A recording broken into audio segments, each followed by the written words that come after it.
Welcome back to Behind the Caution Tape. I am your host, CrashLit.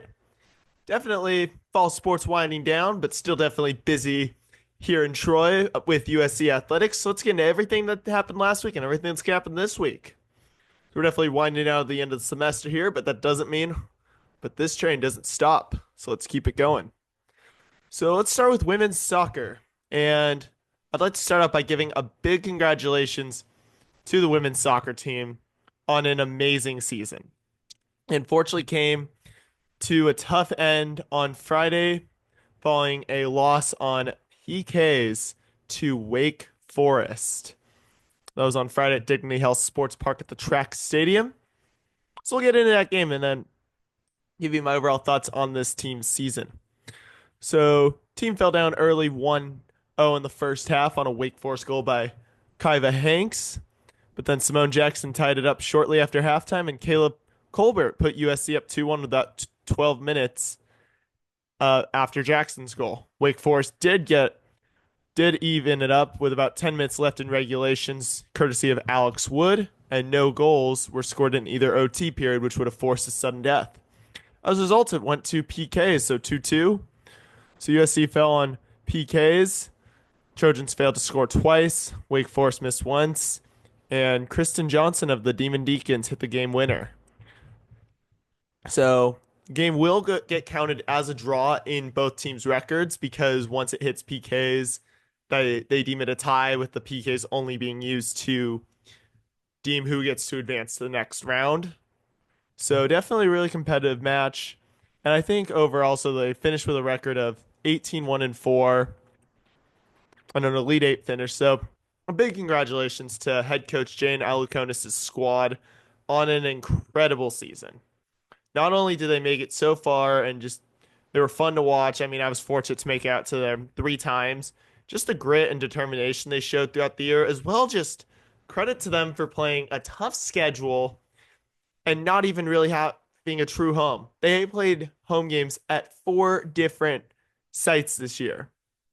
Dignity Health Sports Park Track Stadium, where they've had most of their games, game at BMO Stadium, game at Dignity Health Sports Park Main Stadium, and then 2 matches at Great Park in Irvine. So this team was really, I'd say, definition of road warriors, and not only you put aside the home record, but also just factor in they had a tough road. They started with 6 straight road games, no, 9 actually, and all 6 of their non-conference games were on the road. And they only had 6 home games during the regular season. And then just to do it with a Big Ten type schedule where you're traveling so much further across the country, it's hats off to this team. So it was a really special team this year. Bummer they can make it further, but overall, a big congratulations to the entire women's soccer program on just an amazing finish and an amazing run deep into the playoffs. So now move on to men's water polo, who's about to kick off their national championship campaign this weekend. So had the week off after taking down UCLA to claim the MPSF tournament title and secure the MPSF automatic bid. So they will start out by playing Cal Baptist on Friday at 4 p.m. USC did beat the Lancers 21-12 back on September 27th at home. So, and I think, as I mentioned last week, this is a huge bracket for the Trojans. And I was talking with a player about this earlier. Because both Cal didn't make the tournament. They weren't too good this year, despite being the back-to-back defending champions. And Stanford and UCLA are on the other side of the bracket. They will face each other in the semifinals, whereas USC won't have to face them. USC's likely opponent for the semifinals on Saturday, if they win, which would be at 3 p.m., would probably be against Fordham. So while Fordham is the number 3 seed overall, they're undefeated, but they haven't played anyone from the MPSF West. So while I think USC can win it and get to the finals, it's still going to be a tough game no matter what. So USC's got to come with their A game to face Fordham on Saturday, and then that will likely lead them facing UCLA or Stanford in the final on Sunday. That'll be at 3 p.m. So hopefully USC can bring home the first national champion. The men's water polo team can bring home the first national championship of the season and number 137 for the University of Southern California. So men's water polo, Fight on. You got this. Bring home that natty. Let's go. Woo! Fight on. All right, so now we will turn to men's basketball, who had a very tough time over Feast Week. Took part in the Acrisure Classic, where they lost on Thanksgiving Day to St. Mary's 71 to 36. Then the following day on Black Friday, lost to New Mexico 83 to 73. So against the Gales, Josh Cohen led with 12 points, and just overall, USC did not play well. I was quietly listening to it during Thanksgiving, slipped an AirPod in my ear, and just tried to just keep it on the DL pretty much. Sorry, Mom, if you didn't notice, but yeah, confessing now. But anyways, so yeah, it was a really tough game on to watch and just really tough to see USC just play sloppy and just kind of melt down. And really, and to be fair, head coach Eric Musselman was not pleased from just reading kind of the notes from the press conferences and all that. He really said the only thing he was truly happy about was just the minimized turnovers, but he offered a pretty blunt assessment of the team. Following night, USC did play better in the consolation game. They were in the third place game against New Mexico, who lost to Arizona State the night before. And even though it was respectively close, UNM was pretty much in control from the start of it. Cohen led with 14 points. But in general, after seeing part of the game on Friday, I was able to watch after coming back from volleyball and listening to the game on Thursday. I think this team just needs to play cleaner and just have better consistent shooting, just be more aggressive on the board and keep the turnovers down. All these things like they do well at times, but I'd like to see it be done more consistently so that way they have the best chance of winning. And my big thing is, and I'm still blown away by why he isn't playing more, I want to see Josh Cohen play more. He's proven to kind of be the best guy. I think it was I know everyone kind of seemed like it thought it was St. Thomas or Desmond Claude who was going to be kind of step up and be the guy. And I'm not saying, and they're definitely, I think, for the most part, doing a good job. But Josh Cohen is generally scoring more points than anyone else. And yet he's not, well, most nights, it doesn't seem like he's playing even 20 minutes. So I'm a little puzzled there, but I hope to see him get to play more this week against the Ducks and the Huskies. I'll break those down in a minute. But yeah, overall, I think it just really seems like Cohen kind of can be the guy. And even though he's only 6'10, he's definitely been I think he's done a good job in the paint so far. So I just want to see Josh Cohen play more because I think he is the best player on this team. So USC now sits at 5-3 on the season. And up next, they got two tough games to start Big Ten play. They'll host Oregon Wednesday night at 7:30. That game will be shown on the Big Ten Network. Oregon is 8-0 on the season. And I think they may have just actually cracked the top 25 this week, if I'm not mistaken. Or maybe I'm wrong. No, they didn't, but I apologize. Or, no, actually, they have. They're number 12. I'm not sure. They cracked into it this week, and they've just started out really strong. So I think definitely it seems like they seem to be playing with a renewed purpose after just how they ended last season. They had a lot of injuries. They found a way to grit and win out the Pac-12 tournament last year, and they've been on fire. And it seems like head coach Dana Altman, who was seeming like he was going to retire after last year if they didn't make the postseason, he seems to also be coaching with a renewed purpose. So this is a lethal Ducks team that Trojans are going to face, and they need to come playing their A game and really just clean up and just do a better job of everything pretty much, especially after how last week went. And after that, they will face Washington, who is 6-1 on the season. Game will be Saturday at 3 p.m. also on the Big Ten Network. And UW has been starting their new era, playing pretty well under head coach Danny Sprinkle in his first year at the helm. And Sprinkle is a guy who knows how to win. He won at Montana State for 4 years before going to Utah State last year, and they made it to the round of 32, which is what prompted UW to hire him after dismissing Mike Hopkins last year. So these are both really two tough tests, and USC needs to come playing their A game for both of them, especially with Oregon being undefeated and UW having only one loss, and that game being up in Seattle. Women's basketball, however, fared much better than the men's team. They beat Seton Hall 84 to 51 on Wednesday, and then beat St. Louis 104 to 65 on Friday night in the Acrisure Holiday Invitational. So they won their tournament. Juju Watkins led with 20 points against the Pirates. The first half was certainly competitive, but USC pulled away in the second half.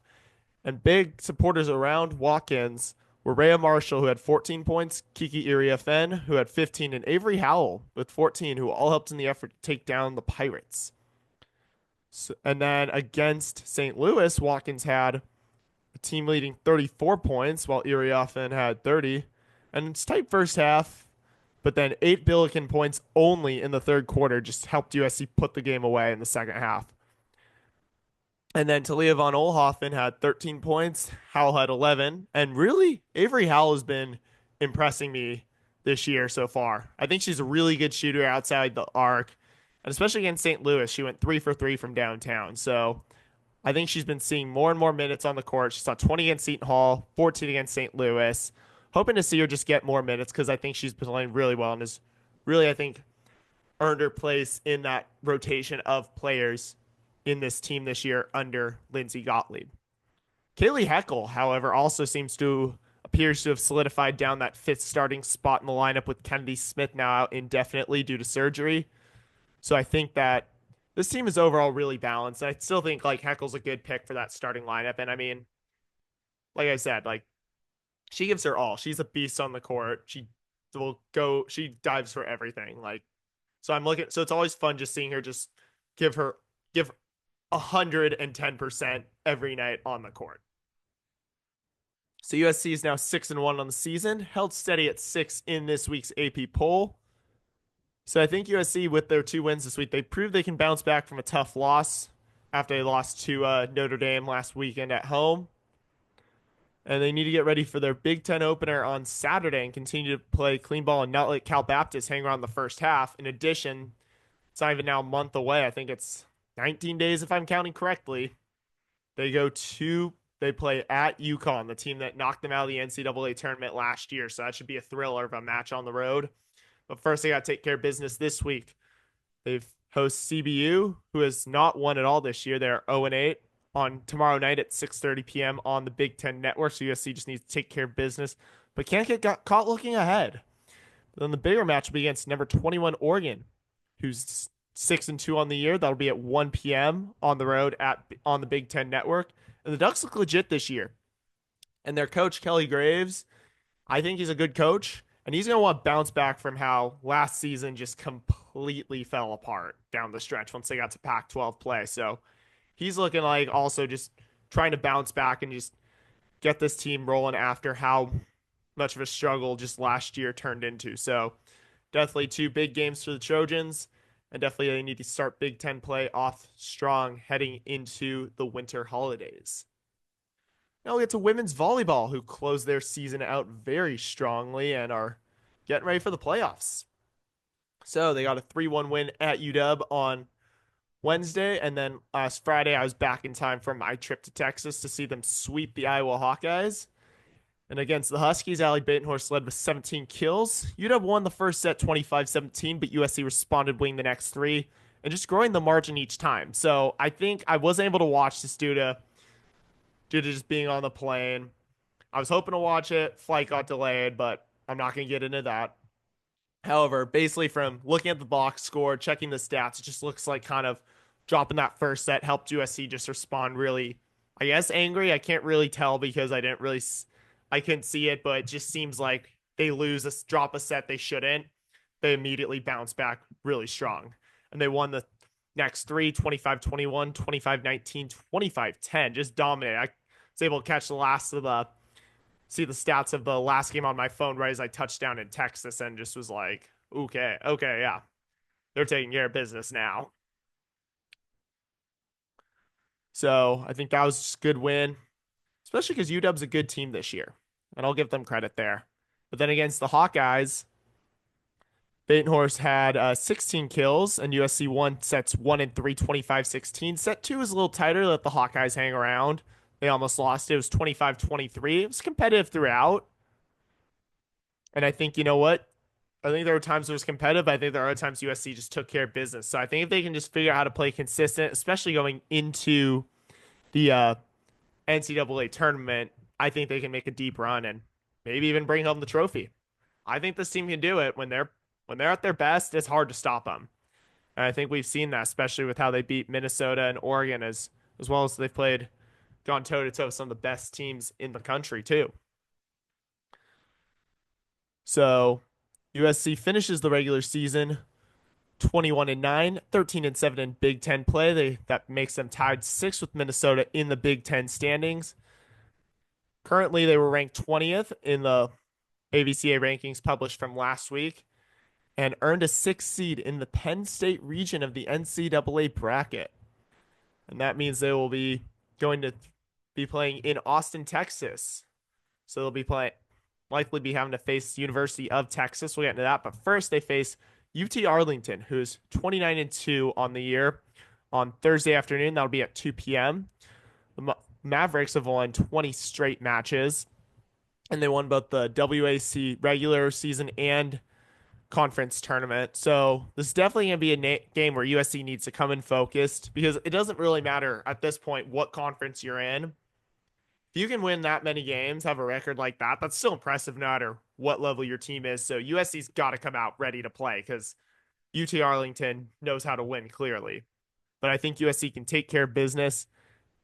It'll definitely be a game that just USC needs to come in focus and just be ready for the Mavericks to want to keep their season going because it's kind of like you lose on any given night now, your season's over. It's not like how it was in the regular season where, oh, you drop one, that's it. This is it. Like one loss and you're done. You're going home. And I know this team does not want to go home. They want to win that natty. And when they're at their best, hard to stop them.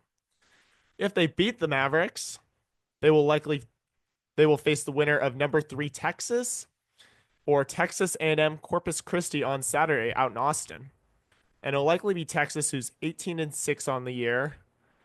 They've had a couple of slumps at times, but they're playing very good volleyball right now, and they've especially been hot of late. It seems like this is from listening to the watching the selection show yesterday. Texas knows how to kind of get hot and peak at the right time. We saw this last year when they kind of, even though they weren't a 1 seed, I think they were a 2 seed, they found a way to grit their way to a second straight national championship. They're going for a three-peat under Jarrett Elliott, who's a very good coach. So they're playing very good volleyball. It's their first season in the SEC and their back-to-back national championships. They'll be looking for a three-peat. So that should definitely be a great game if it comes to it. But I still think USC's just got to first take care of business in just UT Arlington before focusing on Texas. Then for our final team that we're going to talk about today, this might be a bit of a shorter episode due to a lot of spring sports winding down their fall season and fall sports starting to wrap up. So USC football had a tough loss to Notre Dame, but before we get into that, last week on Wednesday, defensive coordinator Danton Lynn was nominated for the Broyles Award that goes to the nation's top assistant coach. So big congratulations to Coach Lynn. I think definitely well deserved, especially how much he's turned around this defense in his 1 year on the job. So Caleb Williams was the tunnel captain, and officially number 13 was retired because he won the 2022 Heisman Trophy. So no one else will wear 13 again. And USC lost to number 5 Notre Dame, 49-35. Jade Mayava, I think for the most part, had a good game. Definitely had 2 crucial pick sixes that, kind of turned into a 28-point swing. But he threw 3 TDs, had 2 pick sixes, and went 27 for 49, 360 yards. So I think overall, he's proven that he could be the guy for next year.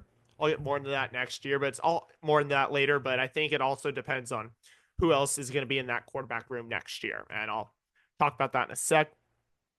Definitely tough seeing Woody Marks injured, especially on senior day too. And actually, I want to go back and actually quickly before we any further, I circle back to volleyball real quick and just give a shout out to the 5 seniors there: Lindsey Miller, Mia Tuaniga, Tyra Ariel, Gray Gosnell, and Allie Batenhorst. It's definitely fun watching all 5 of you this year. So best luck with everything and fight on. So And then obviously, and then back to football now. I just want to throw that in there. I'll be kicking if I didn't say that I'd be kicking myself. But sorry to get off track.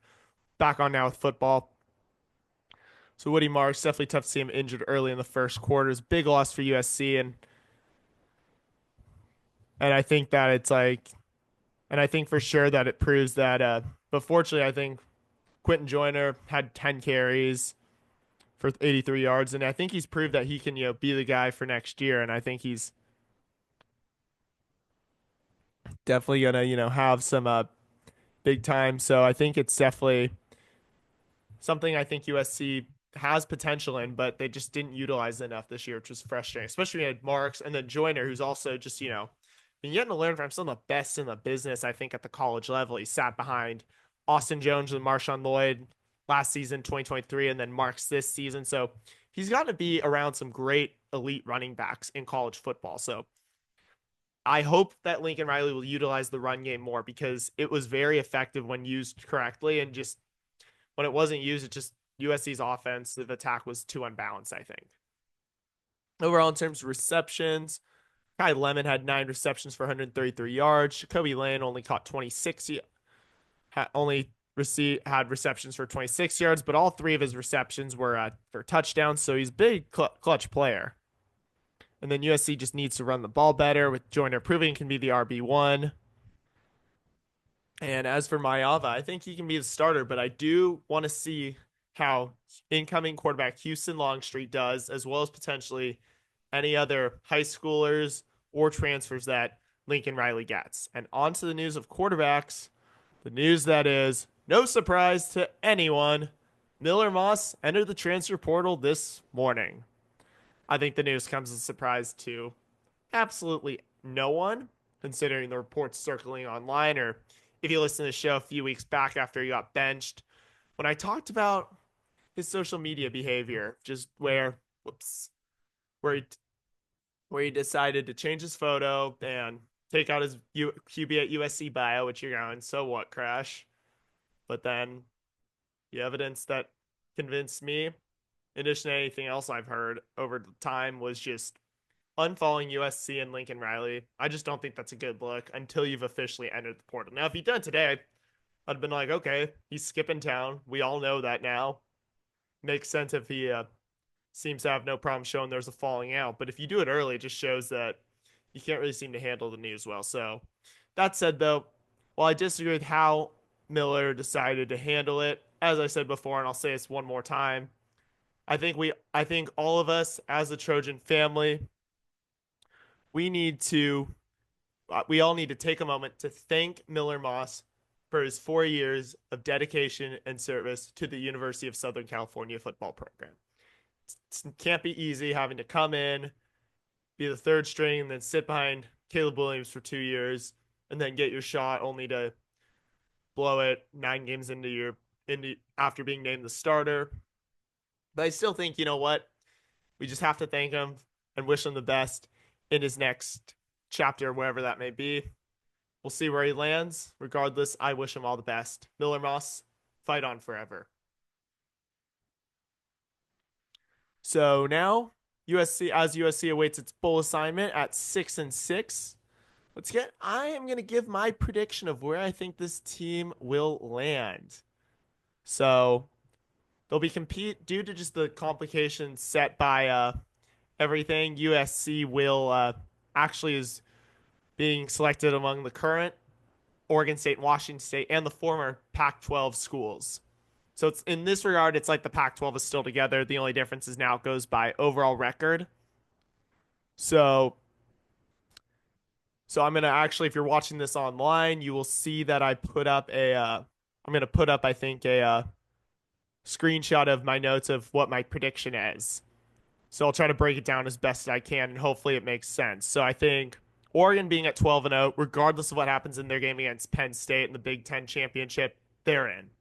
So they're out of the Pac-12 pecking order, which includes the Alamo Bowl versus the Big 12, Holiday Bowl versus ACC, Las Vegas Bowl versus SEC, Sun Bowl versus ACC, LA Bowl versus Mountain West, and Independence Bowl versus Big 12. So I think Oregon's out, so USC doesn't have to worry about them. Colorado, because they did not make the playoff or did not make the Big 12 championship game, they're probably not going to make the CFP. So I got them going to the Alamo Bowl. Even with Arizona having a better record at 10-2, they did make the Big 12 championship, so I think ASU will have a chance to make it. But I don't think they'll pass Colorado due to just the kind of buzz around Deion Sanders right now. And if there's a team, and you can pick a team that's higher than others if it's a game or if it's one game or less difference, teams can hop. So Colorado will probably hop to as high as they can go. So I see Colorado go to the Alamo Bowl. ASU will make the CFP and get a bye if they win the Big 12. If they lose, I think they will end up going to the Holiday Bowl. Washington State being at 8-4 can't be hopped by USC, Washington, or Cal, who are all 6-6. So Washington State I think, will go to the Las Vegas Bowl if ASU loses, but they'll go to the Holiday Bowl if ASU wins. And that brings us to USC now. Because they're in a three-way tie at 6-6 with UW and Cal, I think USC, kind of just because of their brand, reputation, history, they're gonna, I think, be the most attractive of those three 6-6 teams. And these are all the teams that are eligible. The other 6 former Pac-12 schools did not qualify for a bowl game. So I think USC will make the Sun Bowl if ASU loses, and the Las Vegas Bowl if ASU wins. And the Las Vegas Bowl's third up on the draft order, so I think that's a much better bowl. I think more USC fans would be more excited about that one. I mean, I definitely consider it a lot more than I consider the Sun Bowl. So I think for USC, we as Trojan fans, and I fully will acknowledge I could be 100% wrong about all of this. So, but I think that's kind of my guesses on it. So I hope this all makes sense. Shout out to John Canzano for printing this out in one of his articles in a way that just is straightforward and makes sense. So if this will be up on the video version of this podcast, and I will do my best to try to explain it best I can. But yeah, so I think, yeah, pretty much USC can get, if ASU loses and then they're in this draft order, they will likely a Holiday Bowl, which will bump Washington State and USC, UW, and Cal all down one. But if otherwise, I think USC gets the Las Vegas Bowl. So I think we all got to cheer for the Sun Devils this year if we want USC to end up in Vegas. I mean, it wouldn't be fun. It can be fun to go back where we started the season with that great win over LSU. So we will see what happens. And best of luck. We'll know the selection next week. We'll know exactly where USC goes. And if I'm wrong, feel free to just come at me and flame me for why you thought I was right or wrong. But based on everything I've seen and at least my understanding of how the bowl selection is working this year, that is where I think USC will land. So finally, before we go, it's getting how I did last week. I went 1-1 on the season, or 1-1 on the week, which puts me at 35-11 on the season and 247-93 all time. Hoping to not hit that 100 mark and just keep that going. Avoid that for as long as possible. So as for all the fall teams this year, since they're done, let's go over how I did. So soccer, I went 3-0. Men's water polo, I went 3-2. Football, I went 6-3, and women's volleyball, I went 15-4. So depending on how playoffs shake out, maybe I go to the bowl game, but I still have to figure all that out just with family plans, holidays, and travel, all that. But for this week, we'll keep it simple for now. My plans are going to women's basketball against Cal Baptist on Tuesday and men's basketball against Oregon the following night on Wednesday. So that's where I'll be at this week. Make sure to follow me on all platforms at CrashLit. Subscribe to this podcast, please, if you're enjoying it. Thank you again to everyone who's been subscribing, listening, and just been dedicated and loyal to this podcast. It means the world that you take the time to do this every week. Have a great week. Hope to see y'all at a sporting event soon, and fight on.